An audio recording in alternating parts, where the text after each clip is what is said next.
Bonjour, je suis Laurence Hansen-Love, professeure de philosophie et auteure de plusieurs livres ou co-auteure, notamment Philosophie de A à Z et plusieurs manuels de terminale. Nous avons connu cette année très tôt les thèmes du concours de IEP Province pour l'épreuve dite Questions contemporaines. Donc il s'agit de la culture et du travail. Donc j'ai pu travailler cet été et nous vous proposons dès maintenant un livre sur ces deux thèmes qui comporte deux introductions, une sur la culture et une sur le travail, une cinquantaine de textes choisis, une liste de sujets de dissertation, leurs corrigés et des bibliographies. Évidemment, cet ouvrage vous sera certainement très utile. Néanmoins, ça ne suffit pas et je peux aussi vous donner quelques conseils, quelques recommandations. Alors je les classerai en deux groupes. Je m'adresse à vous en tant qu'élève de terminale d'une part et d'autre part en tant que candidat à cette fameuse épreuve de questions contemporaines. Donc tout d'abord en tant qu'élève de terminale, il faut que vous essayiez d'acquérir un bon niveau en philosophie. C'est une matière qui est difficile, qui est réputée difficile et puis c'est vrai, elle est nouvelle pour vous, elle est déconcertante, elle ne comporte pas exactement les mêmes règles, ou pas du tout les mêmes règles que la littérature que vous connaissez. Pour toutes ces raisons, il faut vraiment que vous fassiez porter vos efforts sur cette matière. Alors écoutez bien sûr les recommandations de votre professeur de philosophie et suivez-les et intégrez bien les règles qu'elle vous apprend, ce sont à peu près les mêmes que celles de l'épreuve du concours, à peu de choses près. Et essayez d'acquérir cette clarté, cette rigueur donc, que l'on attendra de vous, aussi bien pour l'épreuve de philo au bac que pour le concours. Donc suivez bien les recommandations de votre professeur de philosophie, étudiez bien votre cours, mais ça ne suffit pas, parce qu'on attend de vous de l'excellence, et donc il faut que vous complétiez le cours par des lectures appropriées. Par exemple, chaque semaine, révisez votre cours et voyez en quel sens, de quelle manière vous pouvez le compléter.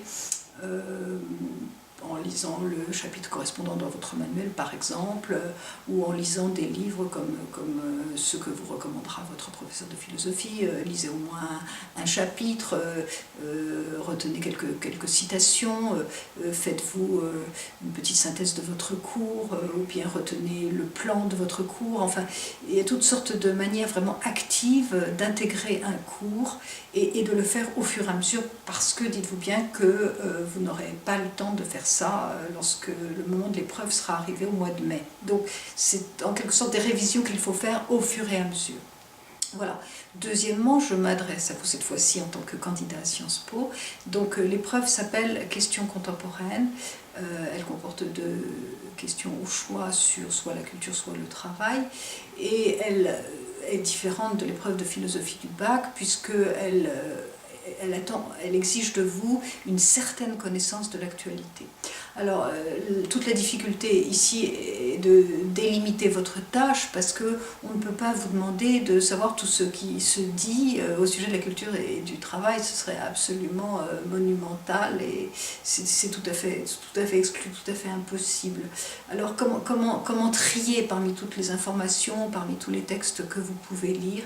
Eh bien essayez de vous tenir informé au moins de ce qui se fait, de ce qui se dit sur la culture, sur le travail. Par exemple, les débats dans le journal Le Monde, il y a tous les jours 2 pages de débats et ce sont des questions qui reviennent régulièrement, bien entendu, la culture et le travail. Par exemple, est-ce qu'on peut comparer les cultures, est-ce qu'on peut les évaluer, est-ce qu'on peut les hiérarchiser, ou encore il y a le thème du choc des civilisations qui revient régulièrement. En ce qui concerne le travail, il y a beaucoup de débats actuellement sur le déclin de la valeur travail. Bon, alors il faut que vous essayiez de vous tenir au courant de ce qui se dit dans les journaux importants que vous lirez, soit un quotidien, soit un hebdomadaire, soit certains sites internet. Voilà, il faut que vous laissiez rien passer, mais vous pouvez archiver et puis décider de lire ça 1 fois par semaine, par exemple, pendant 1 heure ou 2, pas forcément tous les jours, ce serait un peu beaucoup. Voilà, mon dernier conseil, c'est d'essayer de travailler avec l'appui de quelqu'un.